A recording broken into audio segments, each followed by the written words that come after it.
观众朋友好，这里是大时局，我是方华。10万人挤爆美国亚利桑那体育馆，川普和马斯克罕见铜牌握手。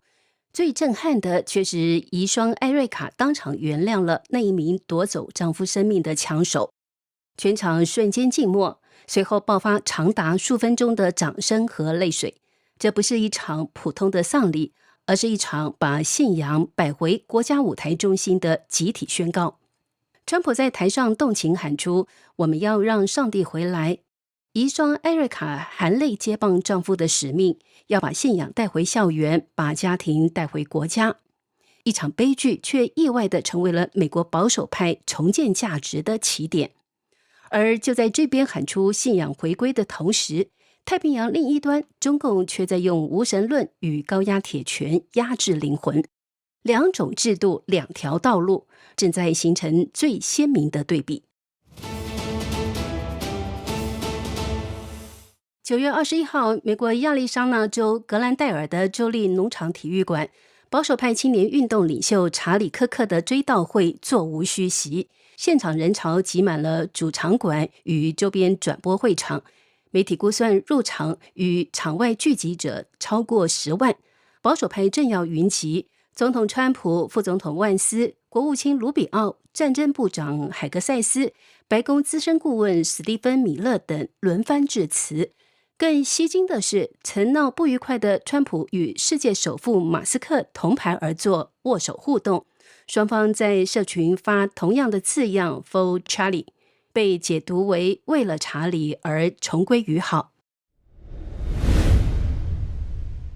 参加追悼会的人潮从凌晨4点便进场排队，体育馆7万座位不够用，主办方临时开启了旁边的展馆转播，以疏解人流。这不是冷冰冰悲痛的悼念仪式，而是一场带着祈祷、见证、泪水与呐喊的集体记忆，和人人带着热爱美国的赤子之心聚集到一起。当川普在台上拥抱查理·科克的遗孀艾瑞卡，全场齐唱 America the Beautiful， 屏幕轮播科克在校园擂台与学生辩论的画面，你几乎能看见这个运动的下一代正被召唤。这场追悼会最震撼人心的是，当还没有从查理遇刺离世的悲伤中走出来，反复重复着自己不知面对的未来究竟是什么的查理·科克的遗孀艾瑞卡，在讲台上逐字说出：在十字架上，我们的救世主说，父呀，赦免他们，因为他们所做的，他们不晓得。他说，仇恨的答案不是仇恨。我对那个夺走查理生命的男孩说，我原谅他，我原谅他，因为这是基督所做的，也是查理会做的。当讲到这段话时，所有在场的人都为他动容，全场起立鼓掌。艾瑞克在主面前实现了超越于人的爱恨情仇的灵魂的飞跃，也做到了耶稣教导的，当别人打你左脸的时候，你把右脸伸过去。慈悲与爱超越了人世间的一切。艾瑞克是坚强的，他当场宣布接任美国转折点执行长，延续科克恢复家庭、复兴信仰的使命。这段以赦免回应仇恨的告白，被多家媒体全文长段转载。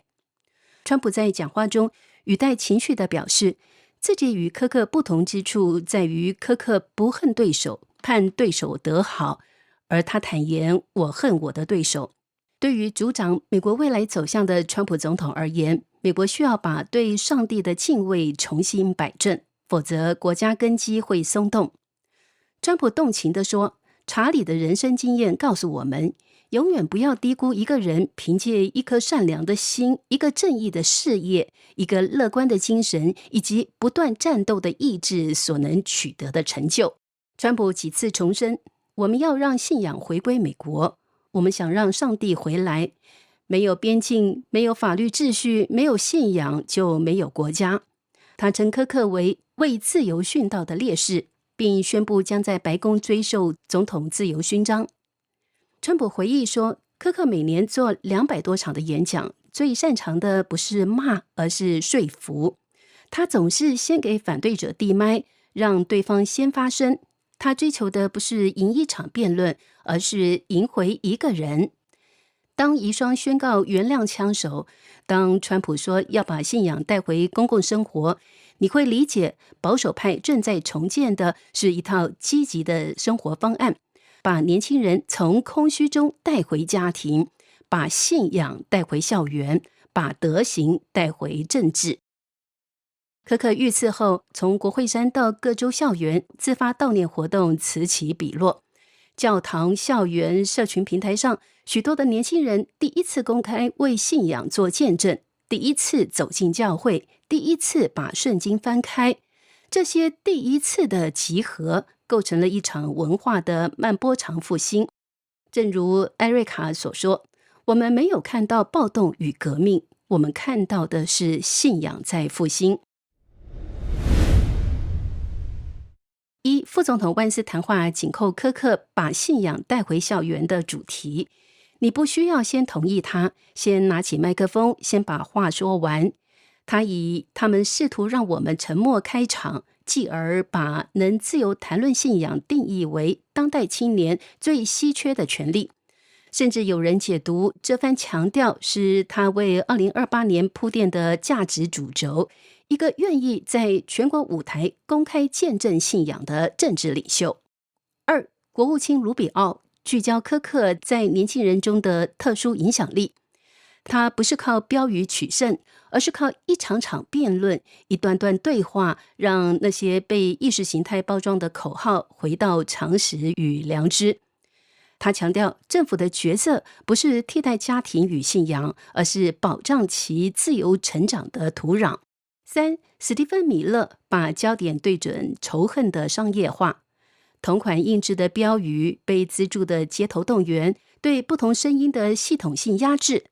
他的讯息与川普的批判互相呼应。政治暴力不是自发情绪，而是被资源化、流程化的动员，必须以法治与真相拆解。这场追悼会不只是美国保守派的悲壮时刻，更是不加掩饰的宣告，一个国家的体面与未来，不只由 GDP、科技指标与军力衡量，还要看它如何对待人的灵魂。把镜头拉向太平洋对岸，你会看到完全不同的场景。在中国大陆，共产党以无神论为官方意识形态，把宗教视为可管理的风险与政治忠诚工程的一部分。从法律警务宣传到网际网络监控，构筑一整套可控的宗教生态。自由之家的专题报告《中国灵魂争夺战》揭示，中国在经济突飞猛进发展的同时，中共官方并没有放松对宗教领域的管控，相反，官方加强了所谓依法管教与选择性消灭，对藏传佛教、维吾尔穆斯林与法轮功等群体的迫害，随着数位科技而在数年内整体升级。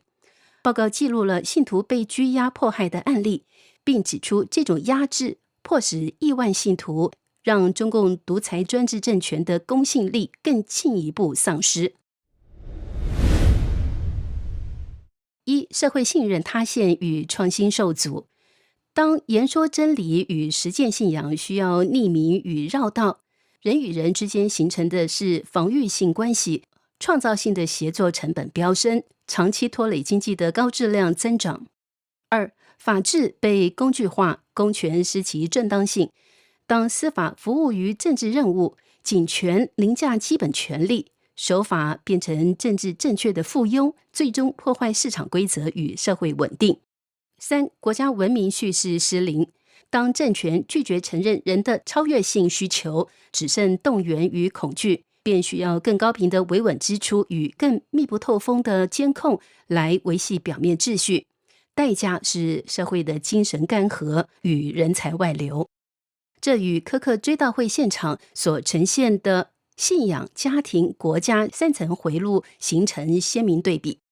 柯克的遗孀谈的是如何当好妻子与母亲，如何带领青年走出虚无。万斯谈的是青年如何无惧讲台与辩论。卢比奥谈的是政府如何保障而非取代家庭与教会的角色。这不是把宗教神权化，而是把公共伦理恢复为自由秩序的源头活水。没有信仰与边境，就没有国家。这句话或许在学院派语境里过于武断，但在美国这个由清教徒立国，把宗教自由写进第一修正案的社会，它提醒了我们一个更基本的事实：法律与市场都需要一个道德基座。当真善忍不可说、不可教、不可传，最终输掉的不只是教会或某个宗派，而是整个社会。对照无神论的集权实践，当政权用谎言与暴力管理灵魂，当他压制基督徒、打压法轮功、拆十字架、毁寺院、禁斋戒、关讲道、抓义工，他可以暂时的换来统计表上的稳定，却无法避免信任的流失、制度的空心与文明的凋敝。自由之家的研究直白提醒，对灵魂的战争最终将以政权合法性的消耗收场。而在凤凰城的那个午后，人们选择了另一条路，用赦免回应仇恨，用祈祷回应恐惧，用家庭回应破碎，用辩论回应沉默，用信仰回应虚无。这就是查理留下的遗产，也是川普口中的让上帝回来最具体的体现。这里是大时局，感谢您的陪伴与思考，请订阅、分享并打开小铃铛，一起在动荡中坚守真相，在黑暗中点燃希望。